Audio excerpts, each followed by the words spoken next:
Madagascar भी आई थी, Indonesia वगैरह में भी आई थी, याद है आपको? अर्थक्वेक आता क्यों है? पहले ज़माने में लोगों को नहीं पता था अर्थक्वेक क्यों आता है, वे बस यही बोलते थे कि धरती माता कुपित हो गई है या फिर किसी देवता का वज्रपात हो रहा है इसलिए भूकंप आता है। आज हमें उसका कारण पता है, परंतु सिर्फ कारण ही पता है, हम उसके बारे में भी कुछ नहीं कर सकते। ठीक है, आता है, कारण पता है क्यों आता है, हम इसका प्रिडिक्शन भी नहीं लगा सकते कि कब आएगा।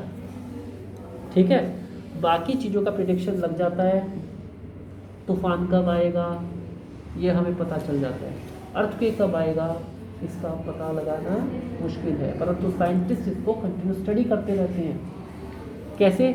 जैसे इतने साल में इतने टाइम के ऊपर ऐसे ऐसे हलचल हुई थी, इतने समय के अंदर ऐसे ऐसे चल रहे थे, कॉन्स्टेंटली इसके ऊपर ऑब्जर्वेशन कर रहे हैं, उसके बाद ही पता लगा पाएंगे। ठीक है, हो सकता है आगे आने वाले समय के ऊपर हमें पता चल जाए कि अर्थक्वेक कब आने वाला है, अभी फ़िलहाल इसके बारे में नहीं पता। ये देखिए, outermost layer of the earth is not in one piece. जो हमारी आउटर मोस्ट जो लेयर होती है बेटा अर्थ के अंदर की, वो एक पीस के अंदर नहीं है, कंटिन्यूस पीस में नहीं है, वो बहुत ही अलग अलग फैली हुई है और बहुत ही अनइवन है। उसके अंदर इस तरह से क्रैक्स हैं ऊपर से। ठीक है, एक ऐसे है, एक ऐसे है, एक ऐसे है, तो बीच के अंदर स्पेस हो गया ना ये, तो ये प्लेट्स इस तरह से एक दूसरे के ऊपर जुड़ी हुई है। ठीक है, अब जब प्लेट्स एक दूसरे के ऊपर जुड़ी होंगी तो सबसे ज़्यादा डिस्टर्बेंस, अगर आप ऐसे कुछ प्लेट्स को ऐसे ऐसे हिला एक दूसरे के ऊपर रखते चले जाओ, अगर आप इनको हिलाओगे तो सबसे ज़्यादा डिस्टर्बेंस कहाँ होगी? जहाँ पे वे जुड़ी हुई है, एक दूसरे से के ऊपर रखी हुई है ना। तो ये है क्रस्ट, ये हमारी धरती के अंदर का क्रस्ट कुछ इस तरह के है। मेंटल हमने बताया कि क्रस्ट के नीचे क्या है? मेंटल, और वहाँ पे सारी चीज़ें कैसी होती हैं? लावा की फॉर्म के अंदर होती है, वो लावा फ्लो करता रहता है। ठीक, और कई बार कुछ इस तरह के क्रैक्स भी बन जाते हैं धरती के अंदर, इन प्लेट्स के अंदर में, कि वहाँ से हमारी ये जो डिस्टर्बेंस है, जो उसकी भाप होती है, ये जो चीज़ें होती हैं लावा के फ्लो होने से, वो प्लेट्स आपस में सरकती रहती। ठीक है, ये जो प्लेट्स हैं ये हमेशा आपस में सरकती रहती। इन प्लेट्स का ही आपस में रगड़ना धरती के अंदर अर्थक्वेक का कारण बनता है। आया समझ में यहाँ पे? These plates are in continuous motion but they brush past one another. Brush past का मतलब क्या होता है? ऐसे करके रगड़ना। And the one plate goes under another due to the collision, जिसकी वजह से एक प्लेट दूसरी प्लेट के अंदर ऐसे करके, जैसे ये प्लेट है रगड़ रही है, ये इसके नीचे में ऐसे घुस जाएगी। ओके, ऐसे करके चली जाएगी। One thing, formation of Himalayas is the reason of this thing. हमारा एक एक्स्ट्रा नॉलेज के लिए, हमारा जो भारत है वो एक पेनिनसुला है। पेनिनसुला क्या होता है बेटा? जो तीन तरफ से पानी से घिरा हुआ है।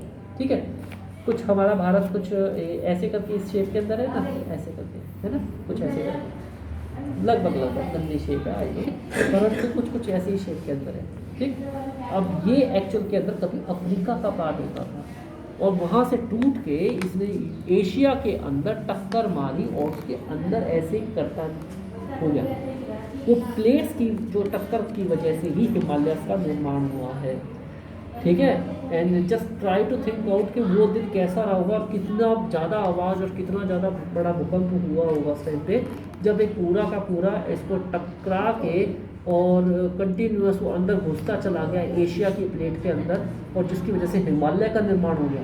8,848 इस पेज के ऊपर मैं अगर प्रेशर डालूँ तो ये कुछ ऐसे करके उठना शुरू हो जाएगा, ऐसे हो रहा है, तो ये प्लेट इसके ऐसे सरकती चली गई और इसी की वजह से ये ऐसे जो उठा हुआ पार्ट है इसको हम हिमालय बोलते हैं। Is it clear? ऐसे हुआ था निर्माण। They cause disturbance in the earth crust. It is the disturbance that shows up as an earthquake on the surface of the earth. ये देखो, ये प्लेट्स हैं, ये आपको दिखाई दे रखी है, ये कोलाइड कर रही है एक दूसरे से, ब्रश पास्ट एक दूसरे से ब्रश हो रही है, जिसकी वजह से एक चीज़ ऊपर उठ रही है, एक चीज़ नीचे जा रही है। ये यहाँ पे देखो प्लेट नीचे की साइड के अंदर दबती चली गई है, दिखाई दे रहा है आपको? ठीक है, अब ये देखिए, although you know sure cause for the earthquake, it is not yet possible to predict when and where the next earthquake will occur. कब और कहाँ पे होगा ये हमें अभी भी नहीं पता। अब अगली बात देखिए, we will be completing this chapter, don't worry, so be patient. Tremors क्या होते हैं? जो आपको भूकंप के झटके लगते हैं उसको क्या बोलते हैं? Tremors. Tremors on the earth can also be caused when a volcano erupt. ये जब एक वोल्केनो इरप्शन उसकी वजह से भी होते हैं अर्थक्वेक, जहाँ पे भी वोल्केनो क्या चीज़ होती है, कुछ कुछ इस तरह का होता है वोल्केनो।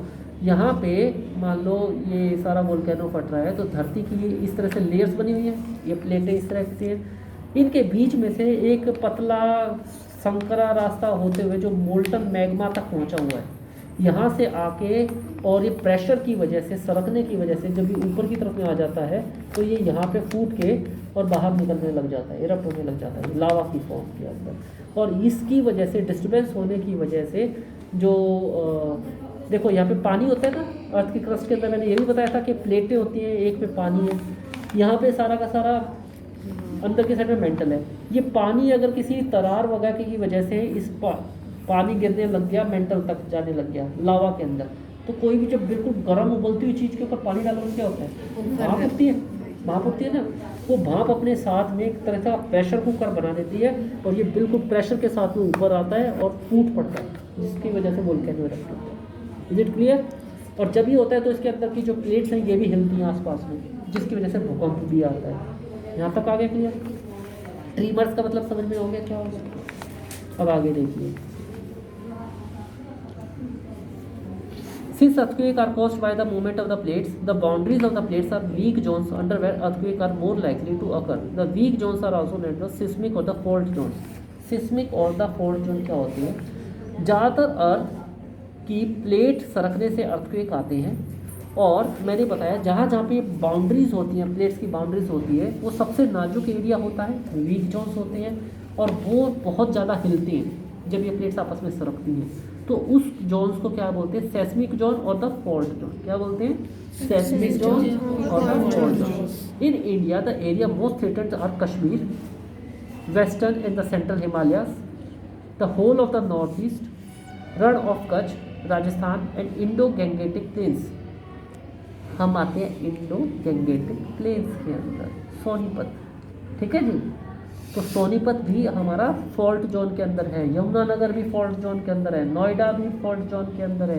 तो यहाँ पे सारी की सारी इस तरह से लेयर है, इसीलिए यहाँ पे जब भी हिलता है तो उस टाइम के ऊपर अर्थक्वेक के झटके महसूस होते हैं, है ना। इवन खरखौदा के पास भी अपना एक फॉल्ट जोन है, यमुनानगर में भी फॉल्ट जोन है। अब आया फॉल्ट जोन और सिस्मिक जोन क्या होते हैं, आई समझ में? ये देखो, ये सारा का सारा आपका इंडो गैंगेनियन प्लेट्स है, हिमालयन, कश्मीर इत्यादि, ये सारे इसके अंदर आते हैं। Is it clear? The power of earthquake is express in terms of the magnitude और the scale called as the Richter scale. Earthquake कितने, वो ये सुना होगा 3 लेवल का आया था, 4 लेवल का आया था, उसको बोलते हैं रिक्टर स्केल। क्या बोलते हैं? Richter scale. Power of earthquake को एक्सप्रेस किया जाता है रिक्टर स्केल के अंदर। रियली डिस्ट्रक्टिव अर्थक्वेक है मैग्नीट्यूड हायर देन 7। अगर 7 से ज़्यादा का अर्थक्वेक आ रहा है, रिक्टर स्केल 7 से ज़्यादा का है, तो बहुत ज़्यादा पावरफुल है और वो डिस्ट्रक्शन कर सकता है। Both Bhuj and Kashmir earthquake had magnitude under greater than 7.5। जो भुज और कश्मीर के अंदर जो आया था कि धरती ऐसे पलट ही गई थी, उसका रिक्टर स्केल क्या था? 7.5 से भी ज़्यादा था। तो इंडिया के अंदर 7.5, 8, 9 के अंदर तो टोटली ऐसे उल्टा हो जाएगा, ये पॉसिबल है। अच्छा, मेट्रो की जो कंस्ट्रक्शंस होती हैं, हाई राइज जो बिल्डिंग्स होती हैं, ये 8 लेवल तक का भूकंप झेल लेती हैं, 8 से ऊपर तो ये भी नहीं रहेंगी। 9 आने के बाद तो सब चीज़ ऐसी हो जाएगी। ओके, अब हम आखिरी पे पहुंच गए हैं, the tremors produce waves on. अब इसको कुछ कैसे हम पता लगाएं कि भूकंप की स्टडी भी तो होती होगी। एक इंस्ट्रूमेंट होता है बेटा, सेस्मोग्राफ। क्या बोलते हैं? सेस्मोग्राफ। ये सेस्मोग्राफ क्या होता है? एक इस तरह का सपोर्ट होता है, ये एक आपका पेंडुलम बॉब होता है, रोटेटिंग ड्रम होता है, पेन होता है, ये मतलब इस तरह से होता है। जब भी धरती कुछ हिलती है तो उस पेन के ऊपर ही कुछ कुछ ऐसे ऐसे करके, जैसे आपका ECG देखा होगा ना, तो ECG ऐसे ऐसे करके यूँ करने लग जाता है। मानो भूकंप आया तो ये बड़े बड़े ऐसे ऐसे ऐसे करके बनने लग जाएगा, ठीक है। इसका मतलब तरंगे बड़ी बड़ी हो रही है। तो जब हमने धरती के साथ में इस इंस्ट्रूमेंट्स को कई कई जगह के ऊपर हमने इसको फिक्स किया हुआ है, जहाँ पे हमें लगता है कि यहाँ तो प्लेट्स हैं, ठीक है, तो वहाँ पे ऐसी ऐसी प्रयोगशालाएँ रखी हुई हैं, मौसम विभाग और ये सभी रखते हैं इसको अपने वहाँ पे। तो इससे हमें पता ये चल जाता है कि हाँ, परंतु जब भूकंप आ रहा है और ये तरंगे ऐसे ऐसे उठ रही हैं, तो हम बस इसको नाप ही सकते हैं कि ये देखो हमने इसको लेवल बनाए हुए हैं, यहाँ तक का उठेगा तो 2 3, यहाँ 4, यहाँ 5, यहाँ 6, यहाँ 7। जब इतनी बड़ी बड़ी तरंगे आने लग गई तो इसका मतलब 7 का पता तो लग जाएगा हमारे को कितने रिक्टर स्केल का है, परंतु करेंगे क्या पता लगा के?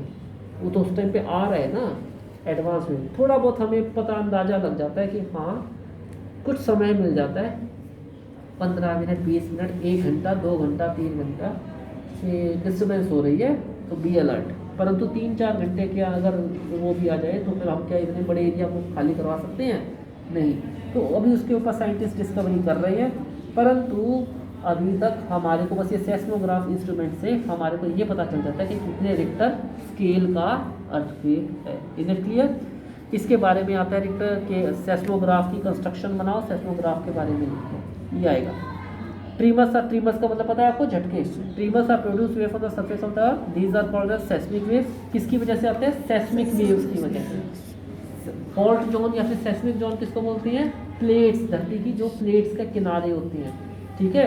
Week spot on the earth placed on the crust, सबसे ऊपर जो क्रस्ट के ऊपर जो प्लेटेड लेयर से बनी हुई हैं और वे एक दूसरे के ऊपर ऐसे हैं, तो उनकी जो किनारे हैं उसको बोलते हैं क्या? फॉल्ट जोन या फिर weak seismic zone. Is it clear? Layer और कैसे चलती हैं ये भूकंप की जो लहरें होती है? कुछ इस तरीके से, ठीक है। ये प्लेट है, इसके मान लो नीचे से गया तो जब ऐसे करके इसने इसको ऐसे उठा दिया, ठीक है, फिर ये नीचे चला गया और आगे बढ़ गई। तो भूकंप आपने देखा होगा कि ऐसे करके पास हो जाता है, गड़गड़ करके आवाज़ आती है ना, भूकंप आया एकदम से गड़गड़ नीचे से होते हुए चला गया, है ना। तो क्या है, वो इस तरीके से ऐसे कर रहा है, ये प्लेट्स हैं और ये आपके धरती को ऐसे ऊपर उठा के नीचे कर दिया। अगर कुछ ज़्यादा ही तेज है तो ये ऐसे उठा के पूरा खोल भी सकता है, ये ऐसे करके। Okay, is it clear? These are called the seismic waves. The waves are recorded by the instrument called as the seismograph. ठीक है, instrument is simply a vibrating rod और a pendulum. पेंडुलम का मतलब होता है ऐसे करके हिलने वाला, उसके साथ के अंदर एक ऐसे पेंसिल या फिर पेन अटैच होगा, नीचे पेपर होगा। जब ऐसे हिलेगा तो ये इस तरह से ये बनाना शुरू कर देगा पेन अपने पेपर को, ठीक है।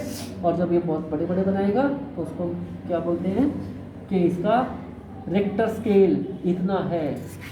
रेक्टर स्केल है ना, इसको हम रेक्टर स्केल बोलते हैं। कैसे प्रोटेक्शन करें? लास्ट पार्ट पे आ गई है, प्रोटेक्शन अगेंस्ट द अर्थक्वेक। अब भूकंप आ गया, पर कैसे वो आया ये पता लग गया, परंतु उसे प्रोटेक्ट कैसे करेंगे? सबसे पहले तो we know that the earlier pages that the earthquake can not be predicted, we have also seen that they can be highly destructive. Predict तो कर नहीं सकते कब आएगा, ये पता है डेंजरस बहुत होते हैं, तो प्रिकॉशंस ले सकते हैं। प्रिकॉशन क्या क्या लेने होंगे? सेस्मिक जोन्स के अंदर जो रहने वाले लोग हैं, जैसे कि हम, आप, नोएडा के अंदर, कश्मीर के अंदर, इनको स्पेशल प्रोटेक्शन की ज़रूरत होती है। जापान हर रोज के हिसाब से 2 या 3 भूकंप आते ही आते हैं वहाँ पे रोज। Where the earthquakes are not most likely to occur, have to specially prepared. First of all the buildings in this zones should be so design that they can withstand major tremors. Building ऐसे design होनी चाहिए कि वो major trimmers को withstand कर सकें जब ये ऐसे आए तो। और हमारा जो नोएडा, दिल्ली और यहाँ सोनीपत के आसपास क्या रहता है, नए बिल्डिंग पे बिल्डिंग बनाए जा रहे हैं। अगर यहाँ पे आएगा 7 या 8 लेवल के स्केल के ऊपर का भूकंप, करोड़ों लोग एक ही बार में जाएंगे। तो we are living in a very dangerous place. Okay, first of the buildings in this zones should be so design that they can withstand major tremors. Modern building technology can make it possible. आजकल की जो pillars वाली जो technology है कि ज़्यादा से ज़्यादा पिलर्स का यूज़ किया जाए, उससे आप एक अपनी बिल्डिंग को स्ट्रॉन्ग बना सकते हैं। Advisable to make the structure so that it is quake safe. Quake safe का मतलब होता है कि अर्थक्वेक से सेफ हो। अब और क्या है, कंसल्ट क्वालिफाइड आर्किटेक्ट्स को कंसल्ट करके हमारे को अपनी बिल्डिंग का प्लान बनाना चाहिए। हाईली सेस्मिक एरिया पता है ना, फॉल्ट जोन वाले area. The use of mud और timber is better than using the heavy construction material. जैसे जापान के अंदर ज़्यादातर आप बिल्डिंग्स वगैरह आप जाके देखेंगे तो लकड़ी की बनी हुई है, क्योंकि लकड़ी गिरेगी तो कम से कम डिस्ट्रक्शन रहेगी, और टिम्बर इत्यादि से बनी हुई चीज़ें। और वैसे लेंटर वगैरह गिरेंगे तो ज़्यादा डिस्ट्रक्शन है ना। और क्या चीज़ है, it is better if the cupboard and the shelfs are fix to the wall so that they do not fall easily. अच्छा होगा अगर ऐसे एरियाज के अंदर कपबोर्ड और शेल्फ्स को दीवार के अंदर ही फिक्स करके बनाया जाए। Be careful when you hang wall clocks, photo frames and the water heaters etcetera, कुछ इस तरह की चीज़ें जैसे वॉल क्लॉक हो गया, पंखे हो गए, या फिर इस तरह की थोड़ा सा मजबूती के साथ में टांगे और उनकी जगह को देखें हम कहाँ रख रहे हैं। Since some buildings may catch fire due to the earthquake, it is necessary that the buildings, especially tall buildings, have fire fighting equipments. हमेशा अब बड़े बड़े हाई राइज बिल्डिंग्स में जाके देखोगे तो वहाँ पे आपको फायर फाइटिंग के बड़े बड़े पाइप हॉज ऐसे मिलेंगे। तो सबसे ज़्यादा आग लगने का भय रखता है अर्थक्वेक के टाइम के ऊपर, ठीक है। चीज़ें हिलेंगी, बिसर आएगी, बिजली के उपकरण हैं, आग पकड़ सकते हैं, तो आपको आग लगने का भय होता है। तो उसके बाद में चलो भूकंप तो पास ऑन हो गया, लेकिन बाद में आग लग जाए तो उसके लिए ये हमेशा फायर फाइटिंग के इंस्ट्रूमेंट्स होने चाहिए। Central Building Research Institute Roorkee has developed know how to make earth resistant houses. कहाँ पे है? अपना रुड़की के अंदर है ये, रुड़की यूपी के अंदर पड़ता है बेटा। सेंट्रल बिल्डिंग रिसर्च इंस्टीट्यूट ये आपको बताते हैं कि अपने नोएडा और ये इसको फोर्ट जोन के अंदर किस तरह की बिल्डिंग्स निर्माण होनी चाहिए। In the event that earthquake does strike take the following steps. अब आप मान लीजिए ऐसी बिल्डिंग के अंदर हैं, आप वहाँ पे मौजूद हैं और अर्थक्वेक आ गया तो क्या करें? अगर आप घर पे हैं तो टेबल के नीचे, बाकी बातों के बारे में आखिरी पार्ट है, उसके नीचे आप शेल्टर ले लें। Stay away from the tall and the heavy objects. हमेशा लंबे और हैवी ऑब्जेक्ट्स वो आपके ऊपर गिर सकते हैं, उनसे दूर रहें। If you are in the bed do not get up. Bed के अंदर है तो वहीं पे लेटे रहें और अपने आप को सिर को पिल्लो से प्रोटेक्ट करें। अगर आप बाहर हैं तो एक क्लियर स्पॉट ढूंढें away from the building trees and otherwise power lines drop to the ground. एक ये लिया जैसे कि आपको मतलब बाहर चलो, भगदड़ नहीं मचानी।